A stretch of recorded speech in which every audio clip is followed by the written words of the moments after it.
It's time for another sea story with Mr. Durite. Take it away, Mr. Durite. I think they're ready for it. Welcome back to Sea Stories with Mr. Durite. I'm your host, Mr. Durite, and today's show, The Great Escape. Oh yeah, so there we were. Guess what we were doing? You guessed it, poking holes in the ocean once again, right? I don't know where we were. All I know is we were in some body of water at some depth doing something, but mostly nothing, right? Our theory was that we were on a big simulator. They closed the hatches and everything, and they put us on some hydraulic rocket thing. When you put up the scope, you just saw some landscape or whatever to show that, you know, we out to sea or whatever. I don't care what you say. It sounds good, but we just on a big simulator. We doing angles and dangles like woo, woo. Or we doing high speed turns. Woo, woo. Oh, anyway, that ain't even part of the story. Let's get to the story. What was the story again? Oh yeah, I remember. The Great Escape. That's right. Like on every ship, we had new people. New people just out of sub school, reporting to the boat, and of course they didn't know anything. That's why they got the title, NUB, non-useful body, right?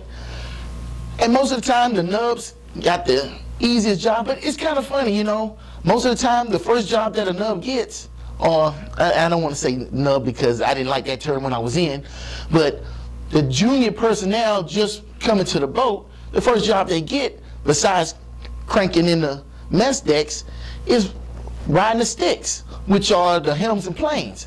Now, that's an important job, you know? That's a lot of responsibility. If you don't believe that, then ask somebody that's been on a sub. I mean, you driving. And not only are you driving, we don't just let young people get out there and drive as it is. We have to give them a bunch of training. You gotta pass a test, blah, blah this and blah, blah that. But on your submarines, no. Oh, you knew? Shh, sit down. Try this $1 billion submarine with no windows. Just watch your display. Now imagine that. You driving your car, and instead of windshields and everything, all you had is an instrument panel to drive by. Could you do it? But we let the most junior person on the boat with no experience about nothing about the boat drive. Craziness. Now that same person not only gets to sit the sticks, but it's three of them. One sits the helmsman, one sits plainsman, and then there's another one that's the messenger. And a lot of times they can rotate out. That way if somebody need to use the bathroom or something like that, they can. They don't have to rack anybody out. So that messenger is a junior person too. And the chief of the watch would send them off to do wake-ups or send messages or other things like that. That's why he was called a messenger. You follow me? All right. With this messenger, he would go around and do different things for the chief of the watch or for the dive. Well, one day, we will call him Sailor Y. He was messenger this day. And the chief of the watch wanted Sailor Y to go back to the forward escape trunk and verify that the hatch was shut. Now, mind you, they were just messing with him. So they wanted to send him back there so he can find it and somebody can give him some crap and stuff like that and send him back up there and have a good laugh. They sent him back there. He goes to the forward escape trunk, and the way this forward escape trunk works, the lower hatch opens downward. So you just turn the wheel, you bring it down. But the top hatch is open hydraulically. And basically, the pressure from the ocean is what holds it closed, right? You following me? You following me?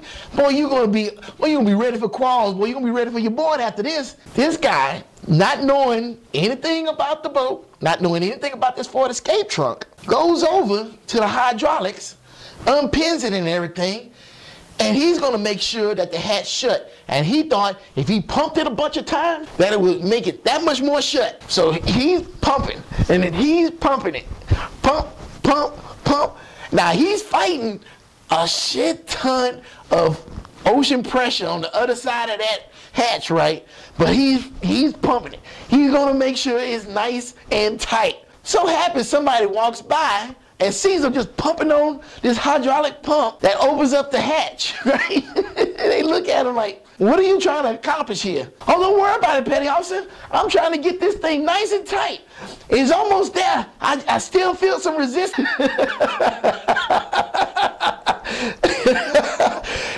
Oh, what the hell you think you're you trying to kill us?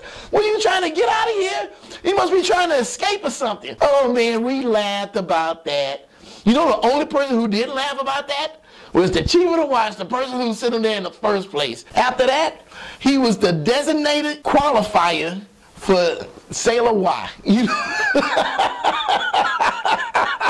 Oh, he wasn't laughing at that, but we got a good laugh off of it. On both of them. Yeah, you should have never sent that fool over there and start pumping on the dog. Hydraulic to the head. Man, I think he would have opened it. I think he would have opened it. I bet he'd have put enough pressure on that thing that either the pump would have died or that hatch would have opened, because he was determined. I got you, Chief of the Watch. I'm gonna make this happen. Don't worry, Chief of the Watch. I got you, dog. I got you. Oh, Sailor Y. Oh boy, I got another story about Sailor Y. You come back next time, and I will tell you that story. This is Sea Stories with Mr. Durite. I am your host, Mr. Durite, and I will catch you on the flip side. Later. So,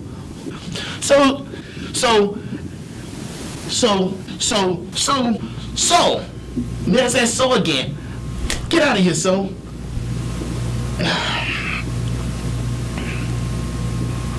Anyway, now drive out there as it is.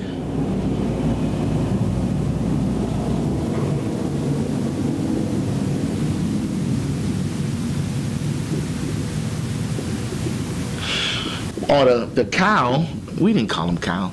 And midships, is that what it was called, midships?